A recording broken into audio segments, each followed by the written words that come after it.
I think the best example that I've ever seen of these principles in action was a young man I met in Cincinnati, Ohio. I'll never forget this kid. I had been hired to speak to the National Association of Records Managers and Administrators. National convention, 300 people. Cincinnati Convention Center, right? That was a big group for me in those days. And as sometimes happens, there was a snafu with the hotel, and I wound up in a hotel several blocks from the convention center. How many of you here today had that experience? We apologize if that was a problem for you. It was a nice walk, though, right? Well, it was a spring day like this one, and I was, getting all dressed up in my best suit, and I'm more than a little bit nervous, because this is like the biggest engagement of my career up to that point. And I got my bag with all my props and stuff, and I'm walking down the street, minding my own business. And there's this kid standing on a street corner counting. He says, 95, 96, 97, 98, 99. He points to me, he says, 100. Congratulations, mister. Today's my birthday. Every 100th person who walks past my stand gets a free shine. And I thought, yeah, shine, I should have thought of that. He says, well, you have a seat right here, sir. And he had this thing that he had built out of like scrap lumber and boxes. And so I'm looking for the nail.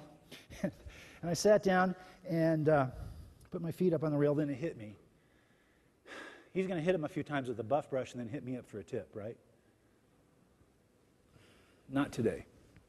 This kid was a master of his craft. He was a busker of Shoeshine. He was a street performer. He gets not one brush but two, and he's just going to attention. And his hands were a blur. And he's flipping them in the air, and he's drumming them on the sidewalk like that taiko drummer we saw last night.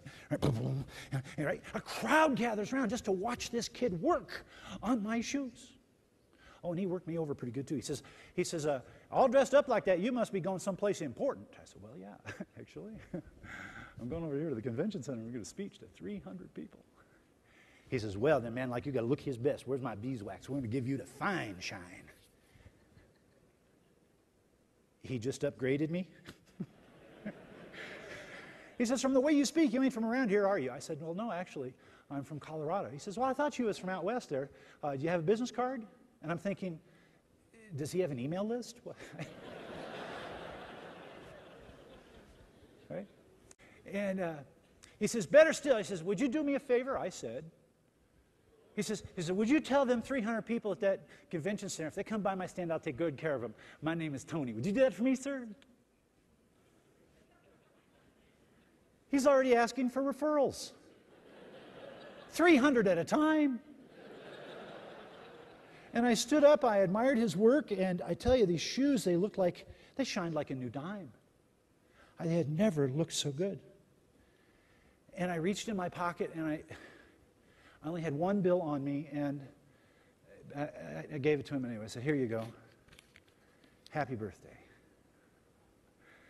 That was the first time I ever paid $20 for a shine. And do I care?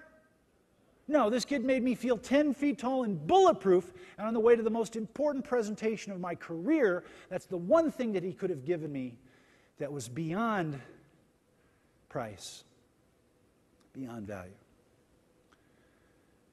You see, there's no magic in this.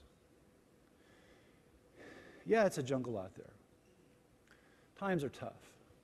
But to be a kid shining shoes on the street with no resources except some boxes and some rags, folks, it doesn't get any tougher than that. And this kid, he made a game of it. And he was an inspiration to me.